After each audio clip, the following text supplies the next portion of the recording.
alguns senhores telespectadores fazem o favor de me mandar cartas, muitas vezes com críticas que eu leio atentamente e procuro, enfim, corresponder. Outras vezes com propostas, com ideias, com sugestões. Neste caso, um grupo aqui de Palmela escreve-me e diz: o senhor vive em Palmela. Palmela é a terra do vinho. São famosas as festas das vindimas em Palmela.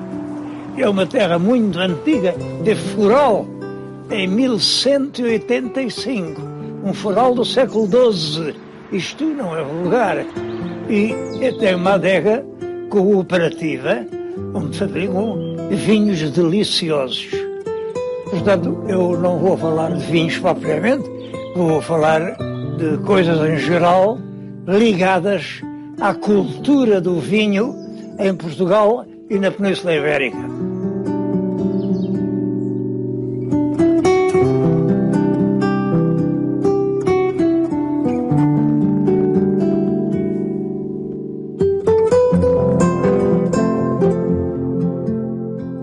Tenho que começar por dizer que não sou especialista nesta matéria. Sei o que toda a gente sabe. Quem quiser aprofundar conhecimentos tem este belo livro do engenheiro Eduardo Amaral, O Grande Livro do Vinho. É editado pelo Círculo de Leitores, suponho que está escutado, aliás, mas é um livro muito bem feito e aborda todos os aspectos da cultura do vinho desde o seu aparecimento no mundo. Bom, quanto ao aparecimento no mundo, eu devo lhe dizer, os arqueólogos discutem qual terá sido o primeiro alimento do homem. Eu acho que é uma discussão ociosa. Mas toda a gente sabe qual foi o primeiro alimento. O homem, como todos os mamíferos, começou por se alimentar com o leite materno. Não há outra maneira. Ora bem, entre os primeiros alimentos está necessariamente o bago de uva, que é doce, é tenro, é alimentício, dá 100 videiras que se podem colher. É um fruto que tenta ao homem. As uvas dão uma bebida fermentada que já não é o sumo da uva, é completamente diferente, mas que tem extraordinárias qualidades sobre a personalidade. A pessoa que bebe vinho sente-se mais desembaraçada, mais valente, mais corajosa, mais expansiva.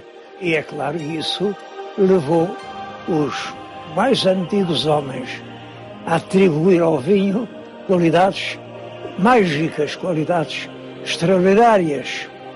Os romanos diziam que foi o Saturno quem plantou as primeiras videiras. Aqui na península diziam que não foi nada ao Saturno, foi o Hércules.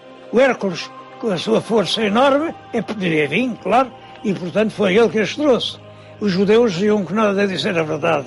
Foi o Noé, quando foi o dilúvio universal, o Noé guardou na arca tudo, plantas, animais, para que nada se perdesse.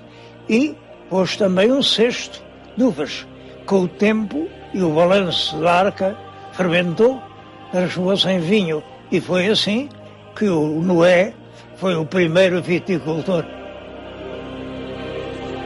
Todas estas lendas têm de comum a ideia de que o vinho tem uma origem não humana. E a origem é uma literatura rica e um culto com aspectos extremamente chocantes para nós. Os bacanais eram cultos a Baco e ao vinho. As bacantes eram as figuras que entravam nessas festas sangrentas e cruéis. O poeta trágico Eurípides, que é do século V a.C., tem uma peça chamada exatamente As Bacantes. A história é esta. Há uma rainha que resolve ser bacante, o que é um horror, uma rainha não pode ser bacante. E o filho, que também é rei, tenta tirar-lhe isso da cabeça, mas não consegue. Eles vão todos bebendo cada vez mais, e as alturas são todos completamente fora de si. E então a rainha mata o próprio filho para lhe beber o sangue. A ideia do sangue e do vinho andaram sempre ligadas. Esta peça é por teatro, mas mostra a violência do culto das bacanais em Roma.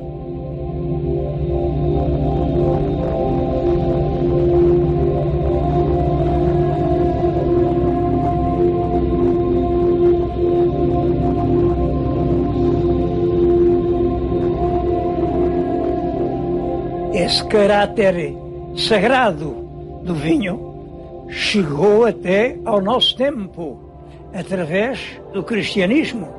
A Eucaristia cristã está ligada ao vinho.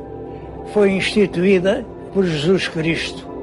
Na última ceia, quando ele em Jerusalém reuniu os seus discípulos e depois pegou na taça do vinho e disse-lhes: bebei, este é o meu sangue.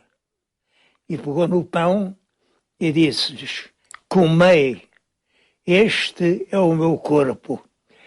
Bom, durante muito tempo a Eucaristia metia realmente as duas espécies, pão e vinho. Mas compreende-se que a introdução de uma bebida alcoólica no ato religioso prestava-se facilmente a distúrbios. Hoje é só a hóstia consagrada, é o pão que é o corpo, sangue e alma de Jesus Cristo.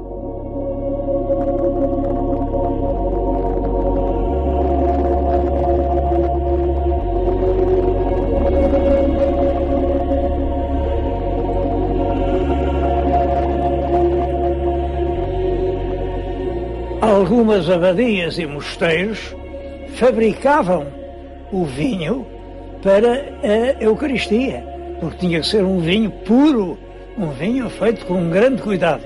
Há grandes vinhos hoje, aqui em Portugal, em Alcobaça, que nasceram da necessidade dos monges disporem de um vinho de grande qualidade para a Eucaristia. O nome dos monges ficou para sempre ligado ao vinho, ao champanhe. Lembraram do Dom Perignon. Dom Perignon era o abade beneditino que dizia que aquela espuma que o champanhe deita quando se abre são as próprias estrelas do céu a indicar um caminho. Bom, o Moët-Chandon, outro vinho do século XVIII, também famosíssimo em todo o mundo. E nós, em Portugal, também temos um excelente espumante.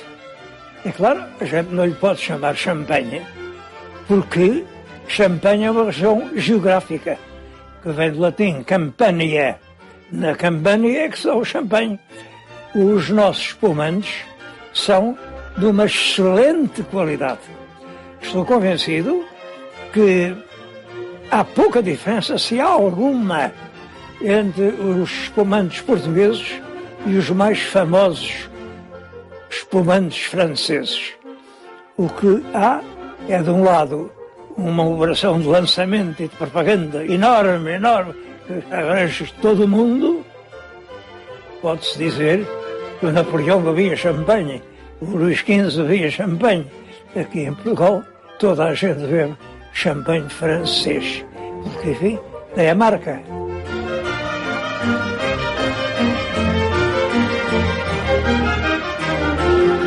Entre as regiões produtoras de espumantes de grande qualidade, conta-se a Bairrada.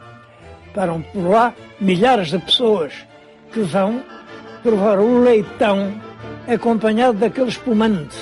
É um vinho muito bom, tão bom, que o Marquês de Pombal mandou arrancar as vinhas todas, porque estava a ser misturado com os vinhos do Porto.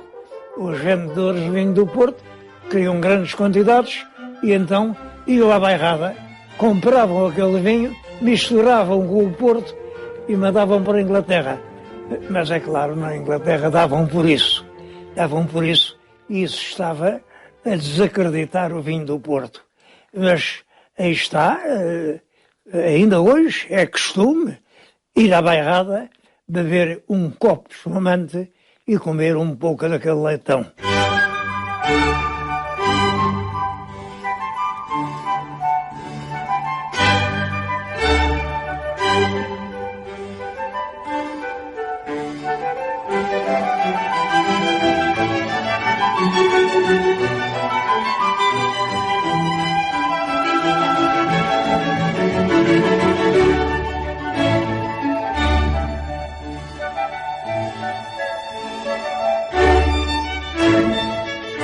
Agora, como veem, mudamos de cenário, estamos noutro sítio. Vim a outra adega regional notável, é de Colares. Aqui em Colares fabricam-se grandes quantidades de vinho e de vinho de grande qualidade. É famoso o Ramisco e o Malvasia. Além disso, tem muitos vinhos correntes. A adega foi fundada em 1907 e continua em plena produção. Aquelas colinas à beira-mar são ótimas para a produção do vinho.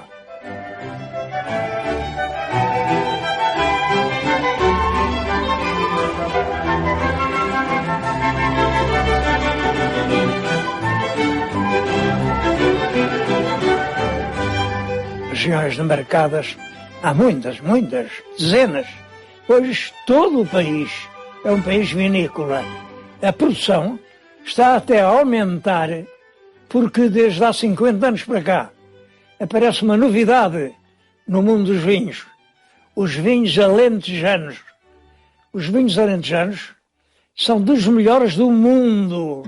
Eu estive há uns anos, 3 ou 4, nas festas da comemoração dos 50 anos da adega do Redondo. Hoje, praticamente, todos os produtores de vinho do concelho estão agrupados naquela adega. E o vinho tem uma qualidade excepcional. O que se passou com o Alentejo é curioso. Durante muito tempo era proibido ter vinhas. Porquê? Porque realmente o país precisa de alimentos, precisa de pão. Aliás, a comida antiga era pão e vinho, pouco mais. As nossas searas dão poucas sementes, ou 6 ou 7, e, portanto, a lei estabelecia que era proibido pôr culturas diferentes em terras que eram para dar pão. É isto que vem na lei das sesmarias. Só as terras que eram para dar pão é que estão incluídas na lei. Isto é no século XIV. A lei das sesmarias é de 1375. Nessa altura, o desenvolvimento da navegação estava a permitir o escoamento de muitos produtos e, sobretudo, do azeite português e do vinho. E, portanto, um produto que se exportava dava mais lucro ao proprietário do que o produto que se tinha que consumir dentro do país. Por isso, a lei das sesmarias veio proibir que se pusessem olivais ou vinhas em terras que eram para dar pão.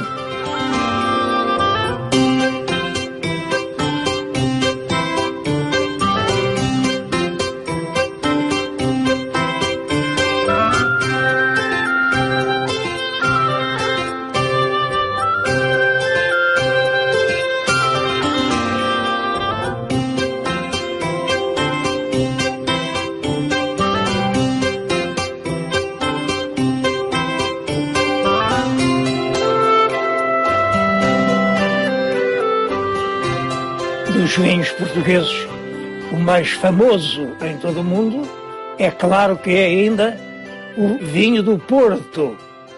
O vinho do Porto tornou-se universal, a bem dizer, depois do Tratado de Methuen. O Tratado de Methuen é o diplomata que o negociou. É uma coisa de 1703 e o tratado é muito simples. Portugal só importa tecidos ingleses e os ingleses importam vinhos portugueses. Bom, É claro que houve grandes críticas, porque isto veio dar um golpe na fabricação nacional de têxteis, claro que veio. Mas, por outro lado, veio incrementar extraordinariamente a exportação do vinho. Estes vinhos saíam do Porto e por isso chamavam-lhe do Porto, embora no Porto não há vinho, claro. Eram daquela região do Alto Douro e confluíam pelo Douro até diante do Porto, nos barcos ravelos, e depois daí é que eram exportados para a Inglaterra.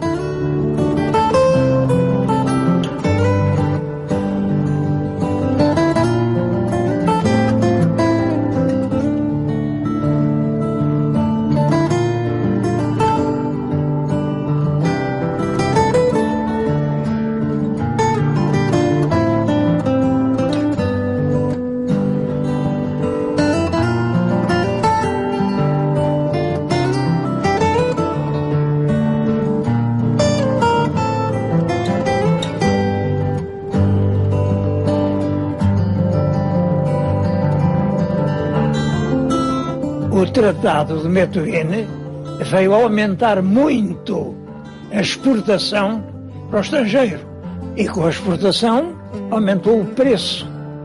É nessa altura, no século XVII, que se cobrem de socalcos aquelas margens do Rio Douro, fazem aquela paisagem extraordinária, toda em degraus, toda cheia de vinha, que é hoje considerada património da humanidade.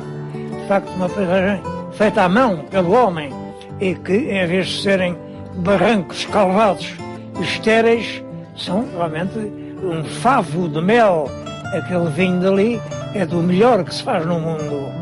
A produção aumenta, Pombal reconhece que temos ali a principal receita para o país e reorganiza profundamente o comércio do vinho, que é ele quem cria a primeira região demarcada do mundo. No mundo não havia a ideia de dizer só aqui é que se pode fazer este vinho.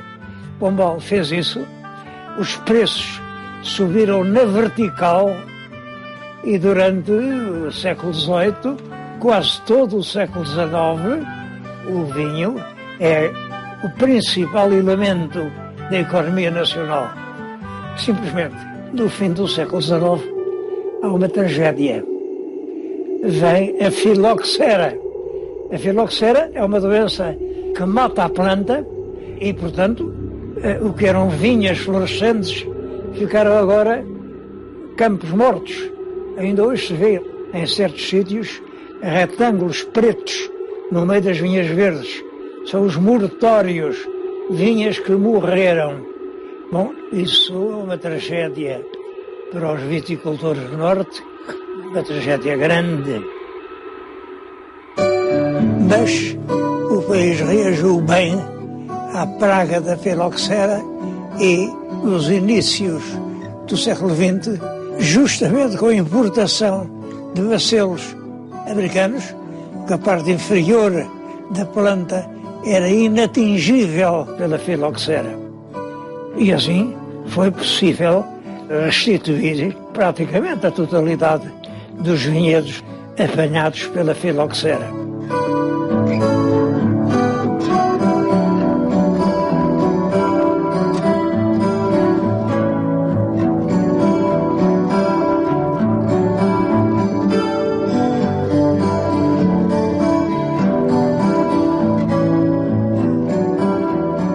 Naturalmente que a qualidade de um vinho depende da natureza do solo que o produz.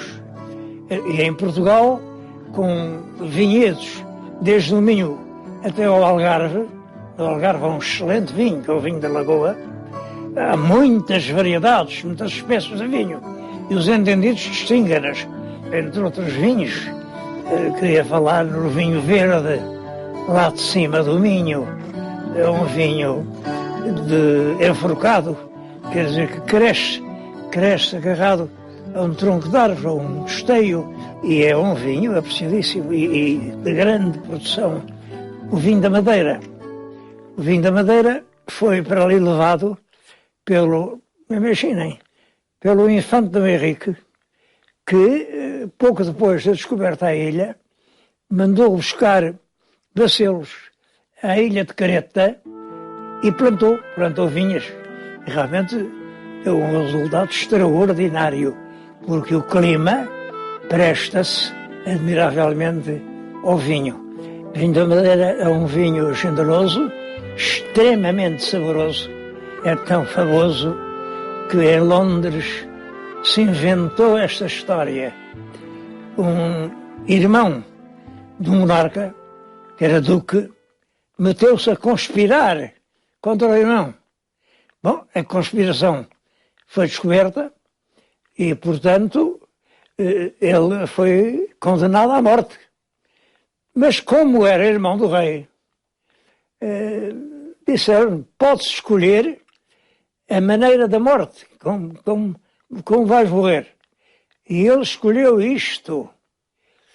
Quer morrer afogado num túnel de Malvasia da Madeira. É evidente que esta história não pode ser verdadeira, mas mostra o prestígio, o nome que o vinho da Madeira chegou a ter e continua a ter. Quando se vai à Madeira, não pode deixar de se visitar os armazéns dos vinhos e de provar.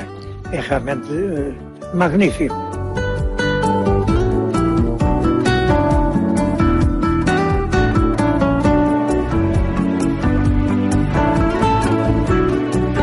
Partimos de Palmela e vimos terminar em Palmela.